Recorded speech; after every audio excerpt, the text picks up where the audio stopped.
وہ خود سے چل نہیں سکتا، ایسے بڑھاپے میں بھی بوڑھا شخص خود سے چل نہیں سکتا، لاٹھی کا سہارا لیتا یا تو چارپائی پہ پڑا رہتا ہے۔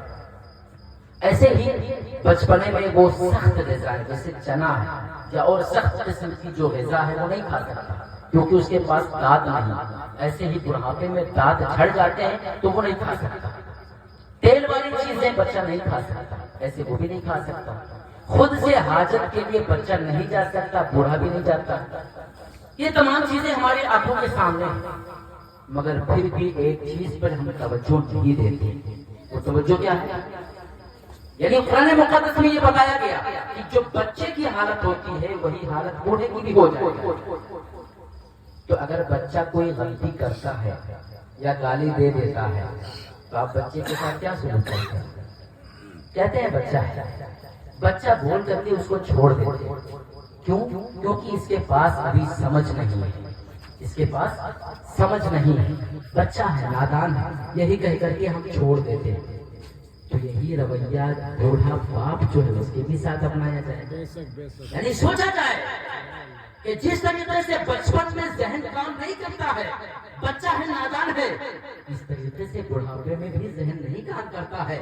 تو باپ جو ہے یہ نادان تو نہیں ہے لیکن نادان کے مثل ہے، اس کا ذہن کام نہیں کر رہا ہے۔ تو جو نادان کے مثل ہو ذہن کام نہ کرے، اگر وہ کچھ بول دے تو آپ کو برا نہیں ماننا چاہیے اور اس کو برا مان کر کے سزا نہیں دینا چاہیے، کھانا نہیں روکنا چاہیے، اس کو تکلیف نہیں دینی چاہیے۔ اسی قرآن کا مفہوم یہ ہے کہ وَلَا تَقُل لَهُمَا اُفٍّ وَلَا تَنْهَرْهُمَا وَقُل لَهُمَا قَوْلًا كَرِيمًا، کہ وہ جب بڑھاپے کو پہنچ جائے تو انہیں اف تک نہ کہو بلکہ انہیں قولاً کریما کا لفظ آیا ہے، ان کے ساتھ بہتری سے بات کیا کرو، ان کے ساتھ حسن سلوک سے بات کیا کرو، اچھے انداز میں بات کیا کرو۔ مطلب یہی نکلا کہ جو بچہ ہوتا ہے اس کے ساتھ ہنسی مذاق کر کے جس طریقے سے آپ زندگی گزارتے ہیں اس کو پال پوس کے بڑا کرتے ہیں، ایسے ہی بڑھاپے کی حالت میں باپ کے ساتھ بھی رویہ اپنانا ہے کہ باپ بوڑھا ہو گیا ہے، ذہن کام نہیں کر رہا ہے، تمام اعضاء جو ہیں وہ معذور ہو چکے ہیں۔ اب باپ کو کسی طریقے سے پال پوس کر کے اس کو اس دنیا سے رخصت کر دیا جائے، لہذا باپ کو بڑھاپے میں یا ماں کو تکلیف نہیں دینی چاہیے۔ ایسی حالت میں اگر تم نے تکلیف دے دی تو اس کا ٹھکانہ جہنم ہی ہے، جہنم سے کوئی نہیں بچا سکتا۔ یہی کہنے کا مطلب تھا۔ بہرحال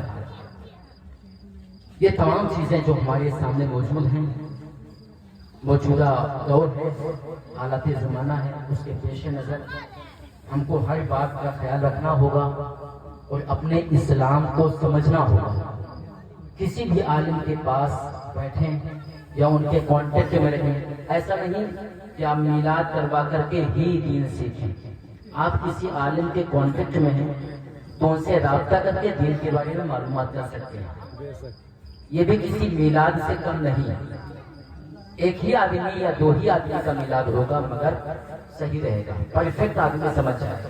مثال کے طور پر آپ میں سے کسی نے میرے پاس فون کیا اور فون کرنے کے بعد مجھ سے دین کے بارے میں نالج لینا شروع کیا، تو جب میں دوں گا کہ یہ میلاد ہی کا مسئلہ ہے لیکن اس میں کوئی خرچہ بھی نہیں ہے، تو اس طریقے سے کانٹیکٹ میں رہیں علماء کے۔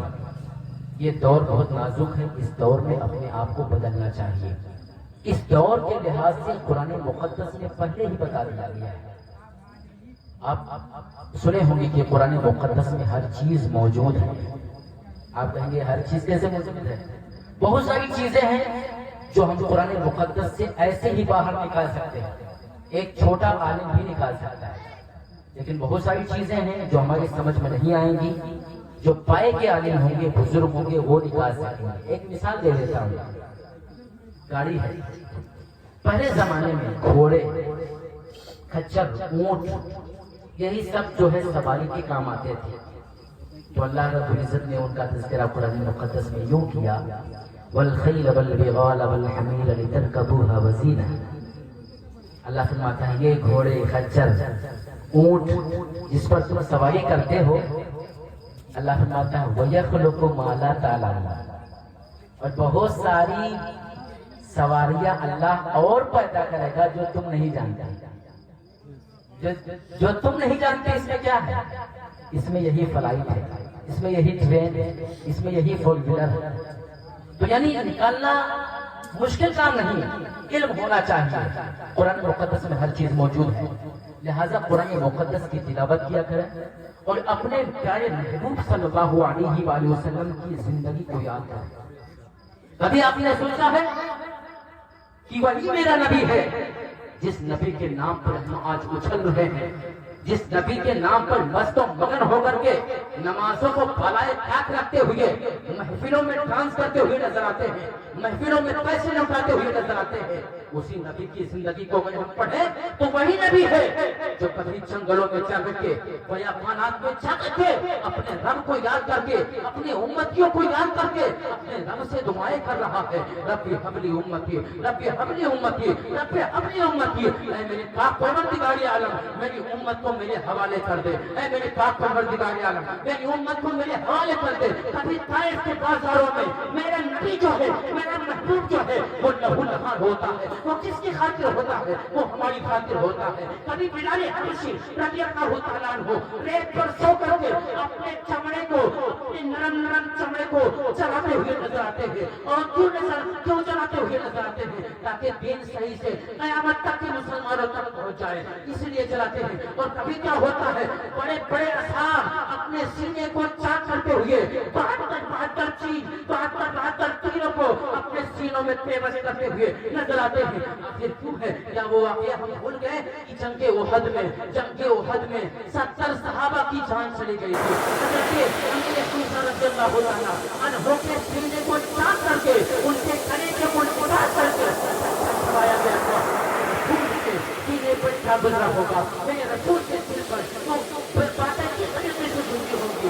تو انہوں نے کہا تھا جب ہندا نے اسلام قبول کیا ہے، تو جب حضرت ہندا نے اسلام قبول کیا تو پروردگار عالم کے پیارے محبوب نے ارشاد فرمایا تھا، اے ہندا میرے سامنے آج کے بات بتانا. اور حضرت باشی نے جب ایمان لایا اور کہا اے میرے پاک پروردگار عالم کے پیارے محبوب میں آپ پر ایمان لاتا ہوں، تو میرے رسول نے ارشاد فرمایا تھا، اے باشی تم ہی وہی شخص ہے سینے کو چاک کیا تھا، جس نے میرے چچا کو شہید کیا تھا.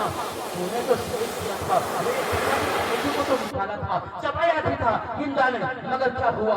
آج کے بعد اسلام تو لے آئے ہو، میں نے معاف کر دیا ہے، مگر آج کے بعد میرے سامنے مت آنا ورنہ میرے چچا کی یاد آ جاتی ہے. میرے چچا یاد آتے ہیں، اور جب میرے چچا یاد آتے ہیں تو کہیں ایسا نہ ہو کہ میری زبان سے کوئی ایسی بات نکل جائے جو تمہاری حق میں بہتر نہ ہو. لہذا میرے سامنے آج کے بعد مت آنا. اس زندگی کو بھی یاد کرو جس زندگی میں حضور صلی اللہ تعالیٰ علیہ وآلہ وسلم جو پوری کائنات کے مالک بن کر کے دنیا میں مبعوث ہوئے ہیں، پوری دنیا کے ٹیچر بن کر کے دنیا میں مبعوث ہوئے ہیں، پوری دنیا میں قاسم بن کر کے اترے ہیں. اس محبوب کے سر پر کبھی کچرا ڈالا گیا ہے، کبھی ان کو سکھایا گیا ہے، کبھی ان کو مارا گیا ہے، کبھی ان کو شہید پلٹ کیا گیا ہے، کبھی ان کو ہجرت پر مجبور کر دیا گیا ہے. ان کے صحابہ کو طرح طرح کی اذیتیں دی گئی ہے، ان کے صحابہ کو طرح طرح کی تکلیفیں دی گئی ہے. کیا اس وقت کو بھول گئے؟ ہم کو بھولنا نہیں چاہیے. ہم کو نمازوں کو چھوڑ کر کے بیٹھے ہیں. کیا ہم نماز نہیں پڑھیں گے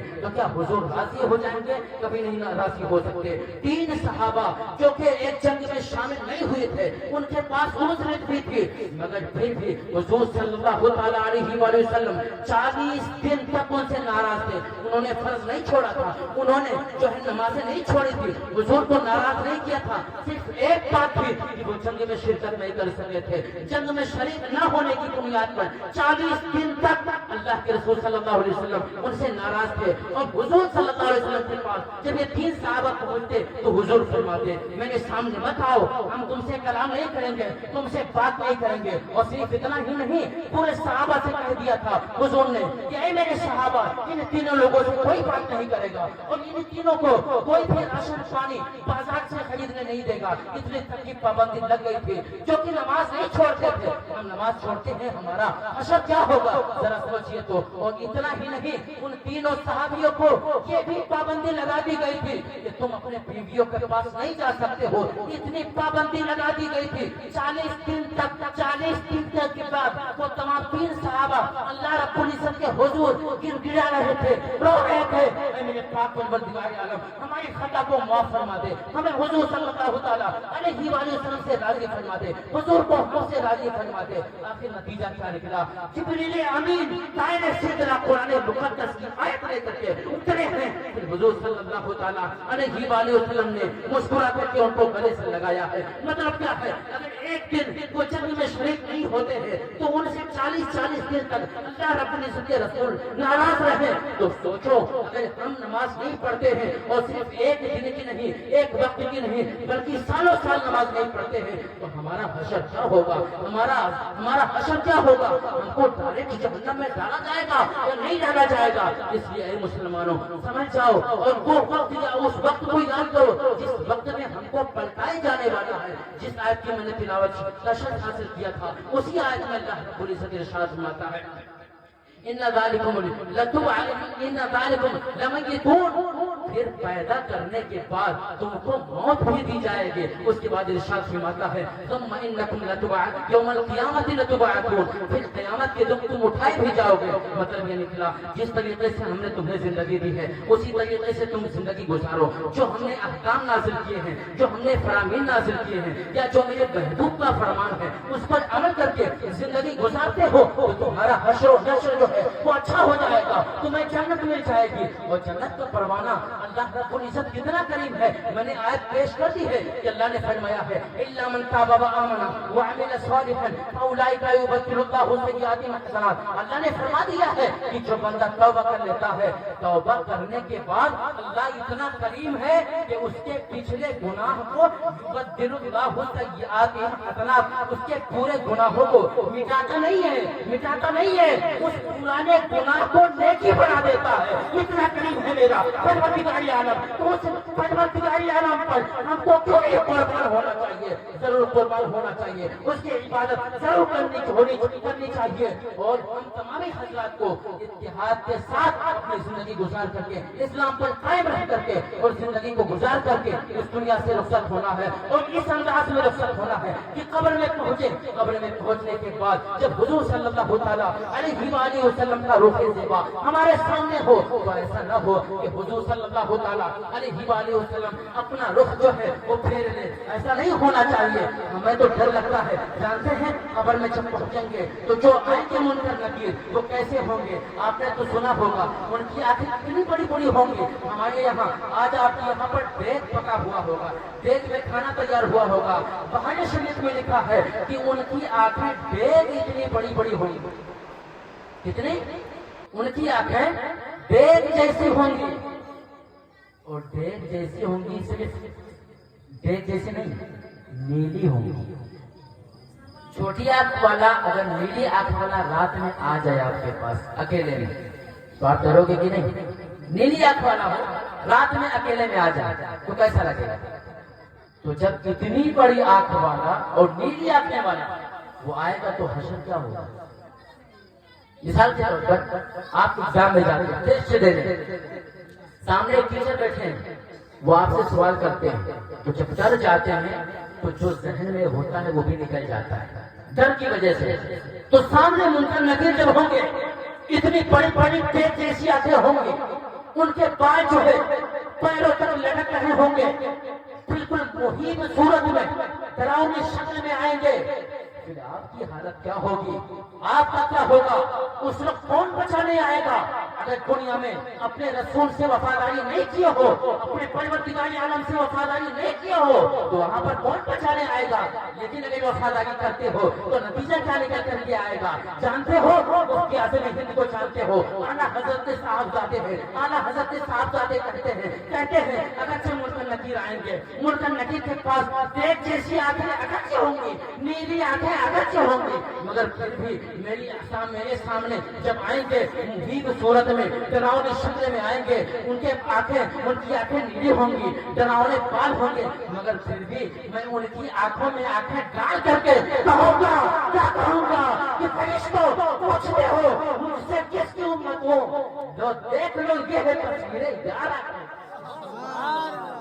دیکھ لو یہ ہے تصویریں یار آنکھوں میں۔ پتہ چلا جو اللہ والے ہوتے ہیں دنیا میں اپنے رسول سے وفاداری کرتے ہیں، دنیا میں اپنے رب سے وفاداری کرتے ہیں تو منکر نکیر سے آنکھیں ملا کر کیا کہتے ہیں، تو اس کو پوچھتے ہیں ہم اس سے کس کی امت ہوں، جو دیکھ لو یہ ہے تصویر ہے یار، آنکھوں میں آنکھیں ڈال کر کے بات کرتے ہیں، پتہ چلا کہ وفادار جو ہوتا ہے رسول کا وہ کسی سے بھی ڈرنے والا نہیں ہے۔ اور یہی حال اس دور کا ہے، اگر کوئی عاشق رسول ہے اس کو قید کیا جاتا ہے، اس کو سلاخوں میں ڈالا جاتا ہے، اس کو نظر بند کیا جاتا ہے، تو وہ یہی کہے گا اے پولیس والوں تم سمجھتے ہو کہ میں ڈر جاؤں گا، ایسا ہرگز نہیں ہے۔ ہم لوگ ایسے ہیں جو آنکھوں میں آنکھیں ڈال کر کے بات کرنے والے ہیں۔ ہم مفتی اعظم ہند کے مریدین میں سے ہیں، ہم حضور تاج الشریعہ کے مریدین میں سے ہیں، ہم حضور تاج الشریعہ کے خلفاء میں سے ہیں۔ مفتی سلمان اذن کا یہی جواب بنے گا کہ ہم حضور تاج الشریعہ کے جو ہے خادم بھی ہیں، ان کے شاگرد بھی ہیں، ان کے خلیفہ بھی ہیں۔ ہم ڈرنے والے نہیں ہیں، ہماری مرشد کہہ گئے ہیں مجھے کیا فکر ہو اکبر، میری دعوت نہیں ہو جاؤ بنا کو جب میری خود گرفتاری بلا کرتے، بنا کو جب میری خود گرفتاری بلا کرتے، پتا چلا کہ رسول کی وفاداری اگر ہے تو دنیا کے کسی بھی طاقت سے ڈر نہیں لگتا ہے۔ لہذا اپنے دل کو پاک کرو، اپنے دل کو صاف کرو، حضور کی وفاداری بن جاؤ، حضور کے کلمہ بردار بن جاؤ، پروردگار عالم کی عبادت کرو، تمہاری دنیا بھی سبر جائے گی، آخرت بھی سبر جائے گی۔ میں دعا وہ ہوں اے میرے پاک پروردگار عالم، میرے بولنے میں کسی قسم کی لغزش اور خطا ہوئی ہو تو میں تمام سامعین کے سامنے توبہ کرتا ہوں۔ استغفر اللہ ربی من کل ذنب واتوب الیہ وآخر دعوانا ان الحمدللہ رب العالمین۔ السلام علیکم ورحمۃ اللہ وبرکاتہ۔ سبحان اللہ، سبحان اللہ۔ اب لیجیے آپ کے سامنے جو حضرات ادھر ادھر